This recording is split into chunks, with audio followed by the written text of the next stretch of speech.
अभी रेलवे का महत्वपूर्ण प्रश्न का सीरीज चला रहे हैं जिसमें चैप्टर नंबर 1 से ही शुरू किए हैं, जिसमें एक टाइप डिविजिबिलिटी पढ़ा दिए। सेकंड टाइप रिमाइंडर से रिलेटेड क्वेश्चन चल रहा है, उसका भी ये समझिए लास्ट टाइप है। तो आज जो क्वेश्चन का कलेक्शन है या टाइप है ये पावर से संबंधित है। तो खासकर ऐसे तो इसमें बहुत सारी बातें हैं, लेकिन जो रेलवे में पूछा गया है अब तक उसके आधार पर अनुमान पर 3 टाइप का क्वेश्चन याद रखिएगा, 3 तरह का। पहला कोशिश आपको क्या करना है कि ये दोनों में 1 का डिफरेंस लाना है। जैसे ये दोनों में डिफरेंस 1 का लाना है, तो यदि दोनों में 1 का डिफरेंस है तो पावर चेक करेगा। पावर यदि ऑड नंबर है, पावर ऑड है, तो ये ऊपर का नंबर ही रिमाइंडर हो जाता है। अब पावर यदि इवन है यानी 2 से विभाजित होने वाला है, तब रिमाइंडर ऑलवेज ही क्या होगा, 1 होगा। जैसे देखिए 19 को भाग देना है 20 से, तो 19-20 में 1 का डिफरेंस है। यहाँ पावर पहचानिए, पावर क्या है, इवन नंबर है, तो इवन नंबर है तो आंसर क्या होगा, 1।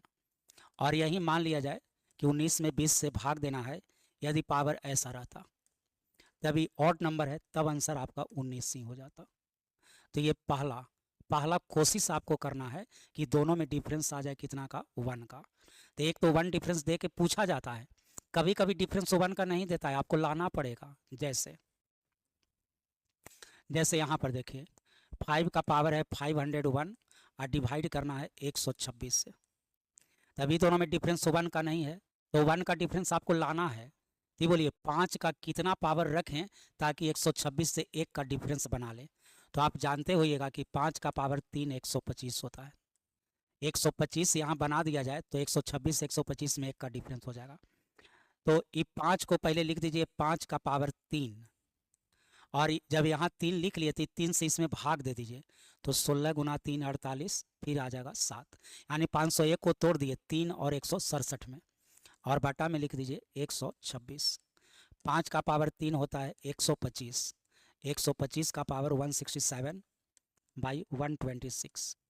अब देखिए डिफरेंस हम 1 का ले आए, ये दोनों में डिफरेंस 1 का ले आए, तो पावर पहचानिए ऑड नंबर है कि इवन नंबर या ऑड नंबर है, तो ऊपर का लिखा गया नंबर ही रिमाइंडर हो जाता है। रिमाइंडर हो जाएगा 125 और आंसर हो जाएगा 125।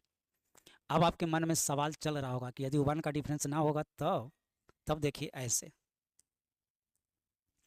जैसे यहाँ 3 है यहाँ 7 है, 3 का पावर कुछ भी रख लीजिए, 7 से 1 का डिफरेंस नहीं बना पाएगा, तब ऐसे बनाइए।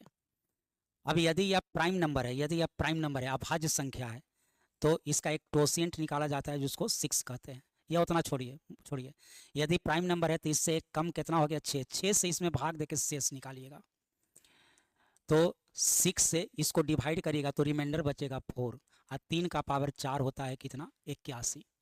अब यह 81 में भाग देना है आपको कितना से, 7 से, तो 11 गुना 7 77, शेष बच जाएगा कितना, 4, और आंसर हो जाएगा ऑप्शन नंबर 1। तब आपको ऐसे बनाना है, या आपको प्राइम नंबर होगा तो इसका एक टोसिएंट कहलाता है। प्राइम नंबर का टोसिएंट एक कम होता है, जैसे 11 है तो 10 लिखते, 5 है तो 4 लिखते, 37 है तो 36 लिखते। और एक डिविजिबल होने वाले नंबर का अलग थोड़ा सा मेथड है, लेकिन रेलवे में जब भी अब तक पूछा गया है या मान के चलिए पूछेगा, या जनरली एग्जाम में ज़्यादातर यहाँ पर प्राइम नंबर ही लिखा जाता है। ऐसे डिविजिबल होने वाला भी अगले वीडियो में बता देंगे, ऐसे कभी बताए हैं फिर कभी बता देंगे, लेकिन मान के चलिए कि आपको यहाँ पर प्राइम नंबर ही देगा। प्राइम नंबर का हिंदी अभाज्य संख्या। अभाज्य संख्या किसको कहते हैं, जो किसी से विभाजित नहीं हो लेकिन 1 से बड़ा हो। तो प्राइम नंबर 2 से शुरू होता है, 2 3 5 7, ये सब प्राइम नंबर है। चलिए बात अच्छा लगा हो तो क्या करना है, वीडियो को लाइक भी कर देना है, शेयर कर देते हैं तब तो और अच्छा लगेगा। चलिए बहुत बहुत धन्यवाद।